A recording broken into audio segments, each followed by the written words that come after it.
broadcast network, AFTERBUZZ TV. Over 20 million weekly downloads from over 200 countries and your number one source in after-show entertainment.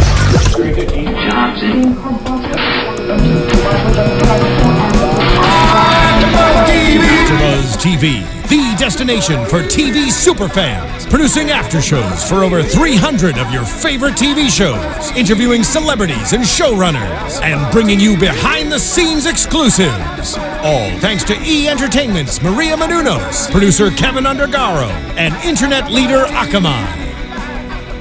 Now, let the buzz begin!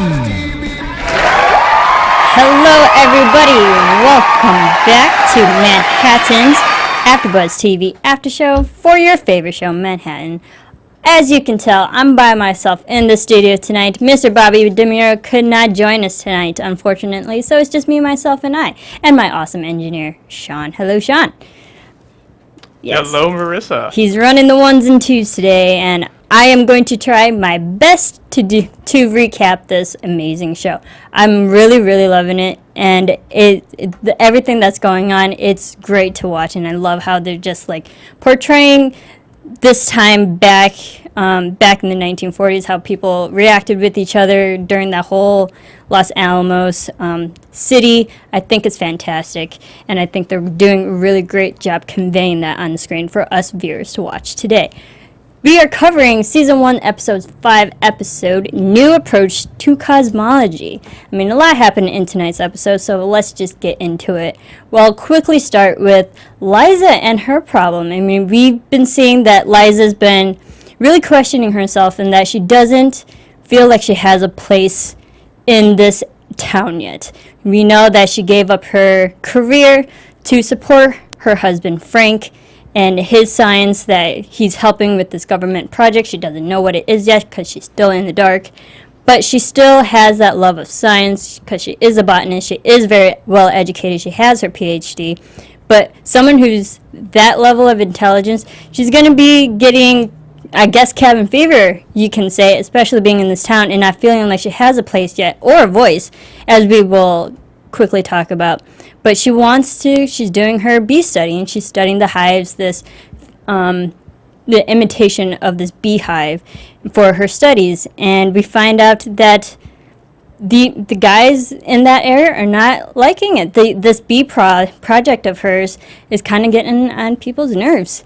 And it actually starts where she gets her paper back and has her information and her studies on her plants that she submitted for her research, and being in that area and everything's being completely scrutinized and everybody's reading whatever's being sent out, what's being sent in, and people are reading her research and saying, hey, there's a lot of red flags in your research. Who knows if this information that you wrote down is confidential research that's written in code. We have to take precautions. And she's very upset right now because she's like, hey, this is legit research that I'm doing for my field of study. This has nothing to do with whatever government project that you're working on. None of these words are classified or have confidential information. This is my legitimate research. And rightfully so, she gets upset, and we see the power struggle between the women and the equality in this area, because we know most of the men in this area knows what they're working on. They're working on the Manhattan Project and building these nuclear bombs, but the women are still in the dark, and she's still in the dark, and she doesn't know what's going on. But the men, because they do, she's getting some, and I'm sorry, I'm forgetting this guy's name that she was talking to. I believe his name was, as I read my notes, Major James Pellegrin. Please let me know if I had that name wrong. But we can see his actions and behaviors towards the women, especially towards Liza, who's very educated. We can see he's a bit chauvinistic and somewhat sexist, because he talks about the situation when he used to be in France, and one of his best memories was the food, because the women cooked it, and the women were better at that, and that's what they're best at. And especially Liza saying, this is my legit research, and then him making that comparison that the women make better food than they are being educated. So that irked me, as I hope it should for many people. And so let me know if that was a problem for you too. And, Liza's very upset, and we see that the men actually destroys her bees. We don't actually know if it was the men. I might be jumping ahead here, but let me know, what are your predictions? Who do you think destroyed her bee research project? Because we find at the end she goes back to it and all the bees are killed. It looks like they were trampled on, and someone obviously purposely destroyed it. And it might have been a way to knock down Liza's her power, because she's a very educated woman. Who knows? But let me know. But before we actually move on to our next topic, I want to just quickly talk about Walmart. One of the great things here at AFTERBUZZ that really helps us out and helps everybody out in just shopping in general. I mean, we all love to shop, and we have to shop. But, sometimes it could be such a chore, and we wish, what are ways to make it simpler? What are the best ways we can save? Well, Walmart has this amazing plan that helps customers. It's called the Savings Catcher Plan. And what it is if you go out to a certain store and you buy products, and then you find out that Walmart actually had the same product for cheaper, they can give you the difference in their Walmart e-gift cards. And there you go. You save your money. And it's so smart. It's so simple. You can check it out all on walmart.com/savingscatcher, and they will help you out there. And also, you can download it on your smartphone, your iPhone, whatever. And it's really a very smart, faster, and cheaper way to save. So definitely check it out. Thank you to Walmart. They are amazing, and they always help the community out. So definitely check that out. Moving on, we see this whole situation with Charlie. We know that Charlie, he's very fresh, but he's very educated, and he's very entitled, and he has this high horse. We see it every single week because he believes he's so much smarter than all these guys who've been on this project for so long. And here he comes in and be like, I'm smarter than you, I know more than you. And it's nice to see Charlie getting knocked down a few pegs. But okay, so we start with, sorry, as I'm going over my notes, he is in charge of leading this presentation for his group and their plan on building this bomb. And they have this presentation. He's giving it out to the Army Ordnance, who's in charge of all that, the experts, and they're laying it out. It sounds really, really planned out. It's like, yes, they had the research, they had the mathematics, but they forgot one important, very, very important detail, and they did not account the weight of the petrol fuel in the airplanes. So therefore, the airplanes could not carry their bombs that they have created. And that's very important because you need the ability to lift the bombs in the air. And for my question is, for this group of guys who've been working on this project for so long, we know they're highly intelligent, and they forget something, as you may think, as simple as forgetting how much would the fuel weigh as well. That added extra weight. And it was just surprising for me. It made me hard. It was hard for me to believe that they would forget something as trivial. I probably shouldn't say trivial. Something as simple as that. And so they have to figure out, kind of scrap their work just a little bit. They have to figure out how to cut 800 pounds from their bomb. And that's a huge feat, because that changes all the measurements of everything in the bomb, metal, the material that they're using, and we find out that they essentially wasted 2 weeks worth of time, which, and we know, and we've had it in the first couple episodes of the series, that time is of the essence. They don't have time to waste. Every single minute is important. And the fact that they have lost an equivalent of 2 weeks worth of work is very telling. And so Charlie is very upset. He was put in his place. He didn't think about the petrol fuel weight. And of course, he is hurt and rightfully embarrassed. And so the guys, they go to that bar there and they're drinking, trying to figure it out. And we have Babbitt from Frank's team being very conversational, being very nice, approached them, and and what I think was it a comical sexual analogy to how do we make bombs better? What is the overall thing that you're going for? You're making it, how do we simplify your plant? Because you're trying to cut 800 pounds.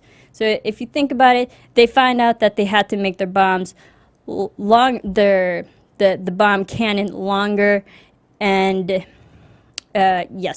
longer and more and thinner and larger. Sorry, those were the words, thinner and larger. And I feel like Babbitt was coming from a very sincere place. You know, it's one scientist to another, racking ideas, helping someone out. But Charlie, being on his high horse, and also literally just being embarrassed, was not in the best place, and he drops a name. It's like, oh, you're trying to help me out, like you tried to help this Richard Lavro man out, and that just stops everybody cold. And everyone's like, who's Richard Lavro? Even I was questioning, who is this Richard Lavro? Is he a real life person? Which during my research I found out he really isn't. He is a fictional character, but he portrays that so many people that, you know, did happen back in that time. There were people who have defected, who were very smart, very highly educated, who were working for America, but then, you know, their loyalties changed and their alliance were with our enemy countries. And we find out this Richard Lavro was a defective. But now that Charlie has accused Babbitt of helping Richard Lavro be defective, they're also questioning Babbitt. Be like, did you have any acquaintance with this defective? How do you know him in the first place? And Charlie says that when he was a clerical worker back at Harvard, he read this, he had this note and letter, and he found out that there was an ocean liner ticket with Babbitt's name on it that would go to Europe. But we also know that Richard Lavro was in the exact same area. So, you know, you put two and two together, the audience is led to believe that they were working with each other. They were both planning on defecting at the same time.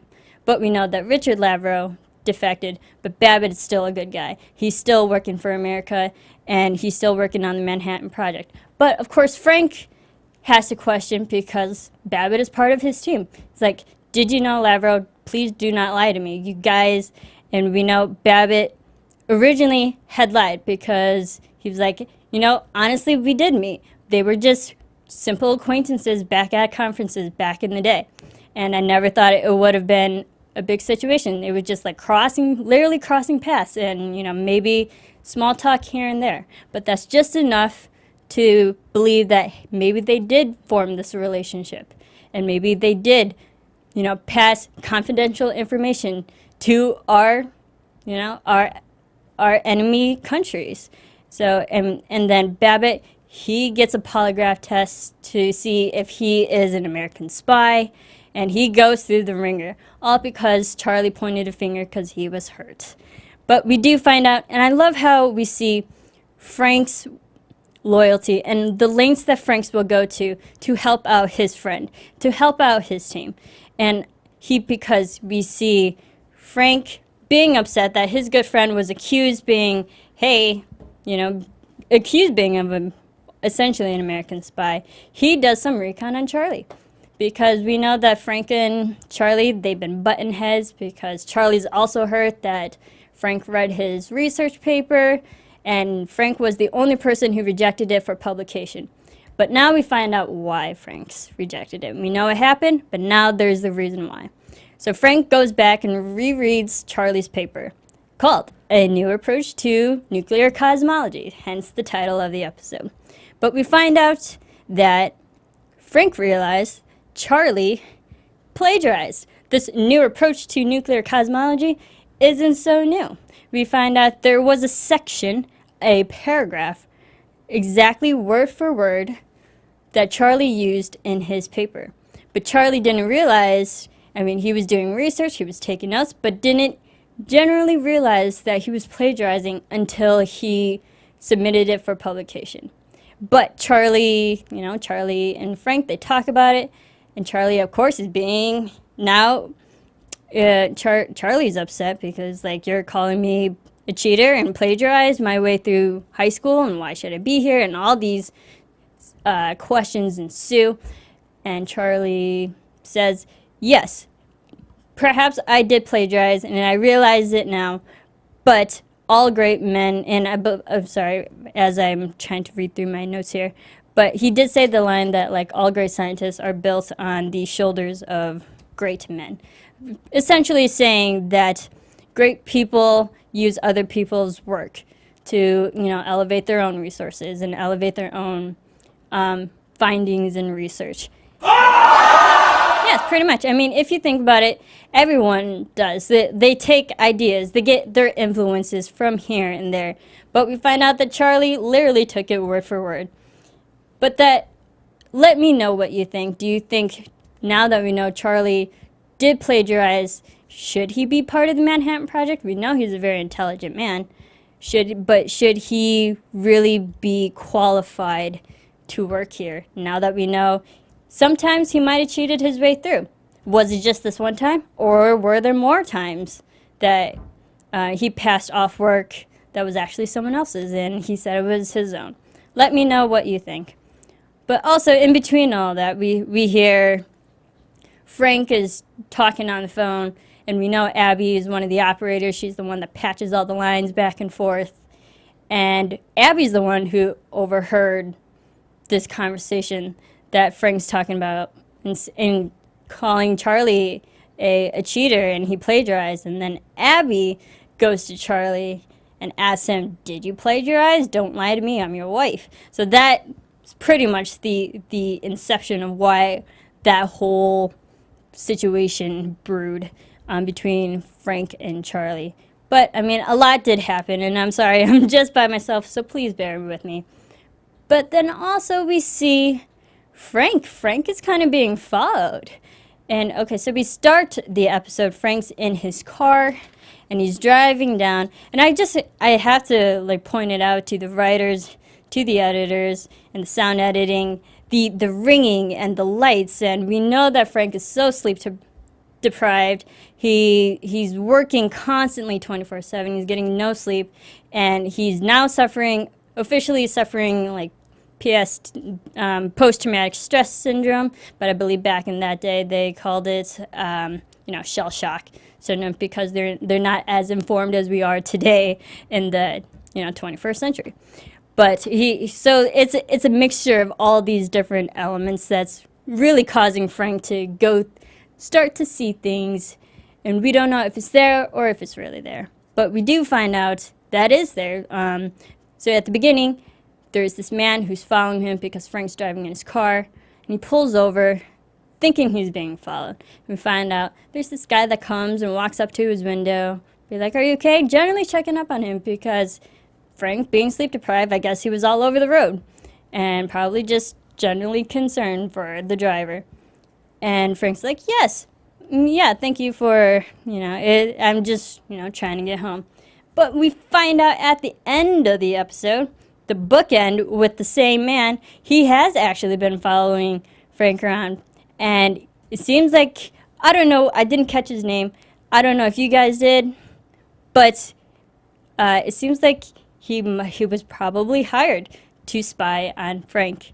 And because we see Frank at the end of the episode, he's with his housemaid again, the woman who only speaks Spanish and has no English language in her dictionary. She does not know it.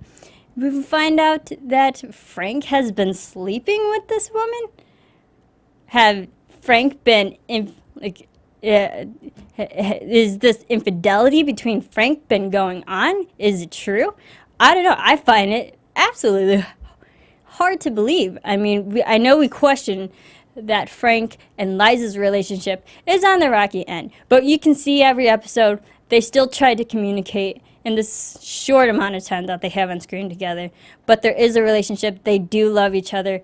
Liza gave up her whole career for Frank. Frank, when he's with Liza, he's there, but he's really not there. But I would never really think Frank as the cheating kind of person. Emotionally cheating? Probably. But now physically cheating with his handmaiden, I'm shocked. Literally, I'm shocked. But we only saw the ending. It looks like they did sleep together. And then we find out that this guy who's been following him goes to, I believe, and so go through knows all these names, but he goes to the colonel, I believe, and he says, yes, he's with her again. So how long has this relationship been going on? How long has Frank been cheating? Is Frank really cheating? I mean, let me know. I would love to hear what Bobby has to think, because a lot is going down. A lot happened with Frank. Who knows? I think, and it might get into predictions, Terry. We will definitely get in there. I think Frank, we know he's lonely, but it's more self-imposed lonely, because he works in a team, but he's constantly by himself constantly working and focusing on this Manhattan Project. He has literally dedicated his whole life. But now, is it just for comfort? Does he love this housemaiden and we see in the first episode, he tells all these secrets of this Manhattan Project to this housemaiden, believing that she doesn't know English. She's not going to tell anyone because she doesn't know. So is this just an emotional release for him? It seems like emotional and physical release. Let me know. But obviously we have to talk about the most funniest story of tonight's episode, Fritz. We know Fritz, I really do love Frank's team, because I believe, Bobby, we say it every week, that, Frank's team is just a bunch of average guys. The people that anyone can relate to. Like, they're all quirky, they're all individual, and they're very real. They're not fake or, forced, or they have this very judgmental way. They're really there for the work and the loyalty that they have towards each other, the friendship and the loyalty that they have towards Frank. And I love everybody's chemistry. They seem like they're all friends working together. But we see Fritz. He's getting kind of antsy. And especially everyone in that small area would probably get antsy. I don't deny that. So Fritz, we find out that Fritz is actually a virgin, and he just pretty much just wants to get laid, to put it bluntly. And we find out that, hey, Helen can help him out. He's like, hey, it's an early birthday present. First, I gotta point it out to the editing. I loved how Frank was like, yes, I've never had sex before, and then Ellen was like, hey, just consider this early birthday. I mean, great on the editing. It made me, the audience member, believe that maybe Helen was gonna sleep with him. Frank thought that, but of course it was just for a laugh. Helen was the one pointing out all these women who, help around the areas that, hey, they all sleep with guys too. And they get paid on the side. And so Helen helps set Fritz up. But we find out that Fritz's first encounter with the woman, he plays it off like he actually did sleep with this girl. We found out it's a lie. He's just lying. And it's so cute. Like, I love his innocence. It's like, yeah, no, that didn't really happen. Sorry, I couldn't go through it. I chickened out. And so Helen tries to set him up with another girl, or I believe it's actually the same woman. Be like, you know what? Let's do it again. Just, go out. And I believe that her rate was $2.25. And I mean, for time back then, that's pretty cheap, if you think about it. I mean, but it was a really funny story. And so Fritz tries to, he apologizes for it the first time. He's like, you know what? How much do the movies cost? Do they cost $2.25? So let's go to that. So he still couldn't go through it, even with the second time. So I think it's needless to say Frank is still a virgin. But, nothing wrong with that. It's just funny to add some levity some levity into this hard-hitting episode. I mean, a lot happened, and it was nice to have a nice laugh. But I just have a couple questions for you, audience members who are. Thank you for listening to all of us. Please keep downloading us on Manhattan, on iTunes, our AFTERBUZZ TV Manhattan project. You can tweet me at Serafini TV. You can tweet Bobby at Bobby DeMiro on Twitter. But let us know what you think. I have a couple questions for you. Number one, when we see Babbitt help the Charlie's guys out, and he's giving this sexual analogy, he kept saying the story about screwing this woman more over, like screwing her more often. Did they use that terminology back then in the 1940s? I feel like that was written for today's audience. We understand it, obviously. But did they use that exact terminology back in the 1940s? I feel it would be said a little bit differently, maybe with more decorum, more tact, more political, correctness. More PC that way. So that's one question. And then another one, what do you think? I love how Franks has this amazing loyalty towards his team. And the way he goes out for, he will literally go out of his way to help someone. He went out of his way for Sid. He went out of his way for Babbitt tonight. And we don't see Akeley really go, Reed Akeley. We haven't seen him been given the opportunity to stick his neck out for one of his team members, because I don't think Akeley would. But please let me know. Do you think Frank's the better man because he has done this? Do you think Akeley would do that had he been given a chance and he would help his team members? Who knows? But of course, so much happens in tonight's episode. And another question for you.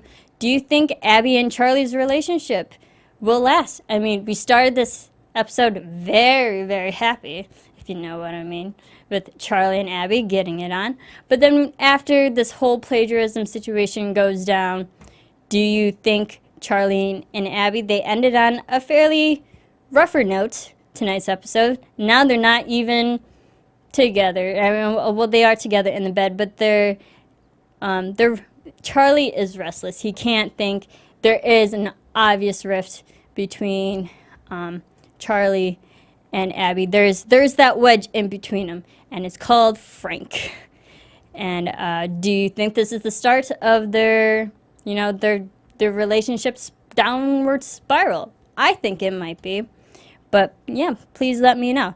So let's get. Oh, but actually, right before that, I had to just quickly talk about this story that Charlie was recanting, the story of the Sandman, the Hans Christian Andersen's version. I think it was a nice parallel to what's going on in tonight's episode, because we see there's the line that the particular line that he's reiterating is about the umbrella, and like, there's one umbrella under one of the Sandman's arm that has pictures on it, and he would show it to the little kids so they can dream at night and dream happy thoughts. And then there's another umbrella under the other arm that's like black and torn apart and dreary, and he would show that umbrella and cover it over the kids who were bad. And they had restless nights. They weren't happy. They didn't have dreams. And I think it's a nice parallel to what's going on with Charlie's life. He used to be a good person, a fairly good person. I think he still is a fairly good person.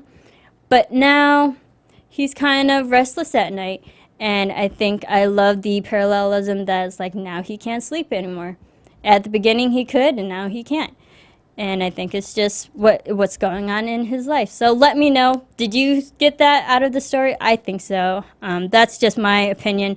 Other than that, a lot happens. And we'll see. Let's go to predictions. And now, your AFTERBUZZ TV predictions. Okay. So,